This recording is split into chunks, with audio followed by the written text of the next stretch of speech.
Hey, this is Tim Ritter. I'm an independent filmmaker who started out down in South Florida back in the late 70s with the family's Super 8 movie camera.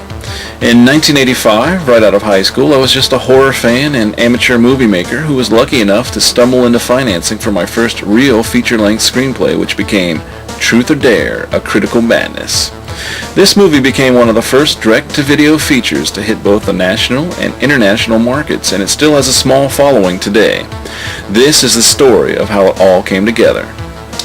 It began for me with an obsession for Hammer movies and flicks like Jaws, The Incredible Melting Man. When I finally saw John Carpenter's Halloween, I was immediately impressed with the atmosphere, music, easy effects, and storyline, and the effect it had on my fellow classmates the day after it played on television. I said to myself, I've got to do this. I want in on the action.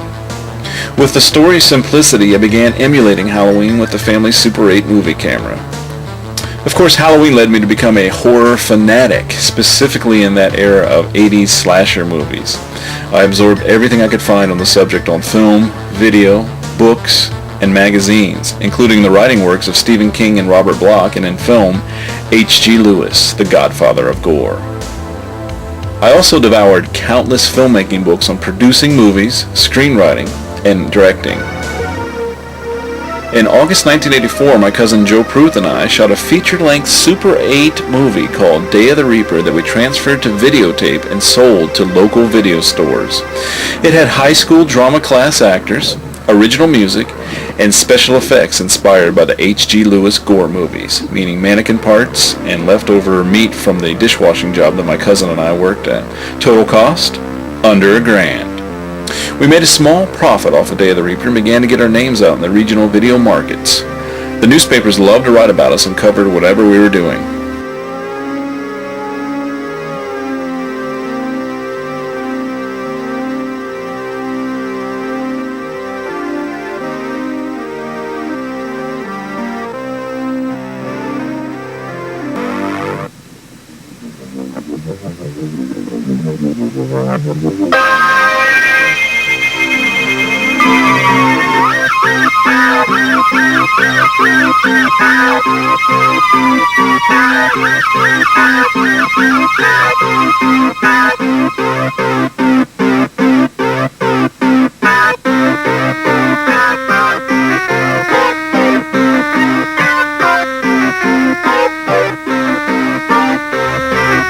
While distributing Day of the Reaper, I teamed up with old friend and former babysitter Joel D. Wynkoop, who happened to just want to be an actor, and Al Nicolosi, who worked at a local television station.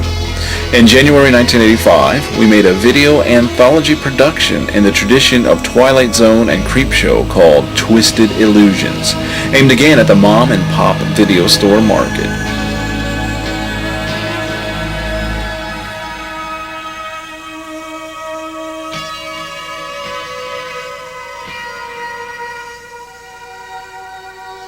Twisted Illusions had short stories, including one I wrote and directed called Truth or Dare that seemed to be a viewer favorite once the movie was released. Truth or Dare deals with a man named Mike Strauber, essayed by Joel in the first incarnation, who is dumped by his estranged wife. Mike feels that he is at fault for this loss, so his disturbed reaction is to revert back to playing the childhood game Truth or Dare with a hitchhiker he picks up while wandering around. When she taunts him to kill his wife, he just can't do it. But when she asks him to start hacking off body parts and self-mutilate himself, he goes along with that with glee. I dare you to poke your eye out with these pliers right here, okay? Rip it out. No, I just... Oh! Oh, no! Oh, my God!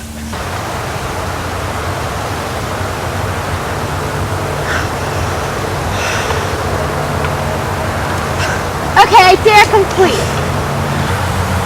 Truth or dare? Okay, dare! I dare you cut your finger off. Okay, I will! Do it!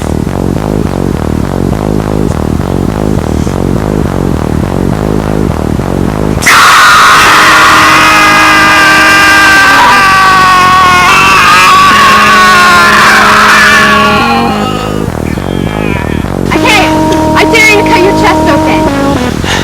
Alright, I will!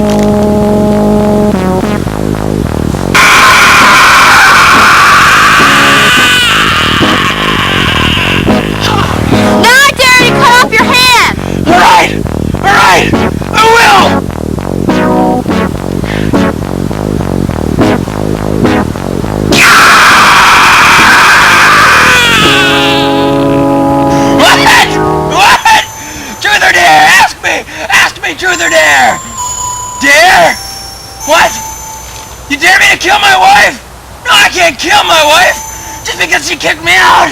I still love her. She's a nice woman. I won't kill her. Ask me something else. Ask me something else. Ask me truth or dare again. Ask me. What? Truth or dare? Dare? Yeah, dare. You dare me to rip out my tongue? Okay, I'll do that. I'll rip out my tongue.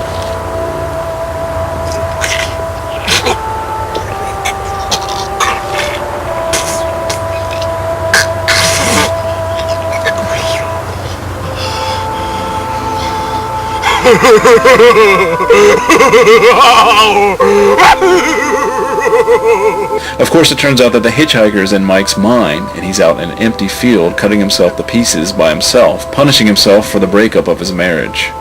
This short became the first act of the feature film script Critical Madness, which I obsessively penned in 1985. The second act is where Mike is incarcerated in an asylum and plays more games of Truth or Dare with imaginary friends who join in on the self-mutilation action. The last act is where he escapes, wearing a copper mask that he creates to hide his scarred-up face from the games. And of course his intent is to finally kill his wife, but along the way he pretty much annihilates anyone and everyone who crosses his path, seeing them as enemies who caused his madness. The cops are hot on his heels, kind of goofy and inspired by another classic film, The Last House on the Left, and everything culminates with a brief showdown between Detective Rosenberg and Mike Strauber. While distributing Day of the Reaper and Twisted Illusions, we got the address of a Chicago-based distributor named VSI that seemed to be interested in financing and distributing new projects made specifically for the home video market, which was kind of a new idea at the time. They loved the idea of doing an all-out splatter film, as they were called back in the day. I submitted my expanded Critical Madness script to owner Jeffrey Miller, and he was very interested in the ideas presented. He also loved the Truth or Dare short version, which showed pretty much what we wanted to do for the first third of the movie.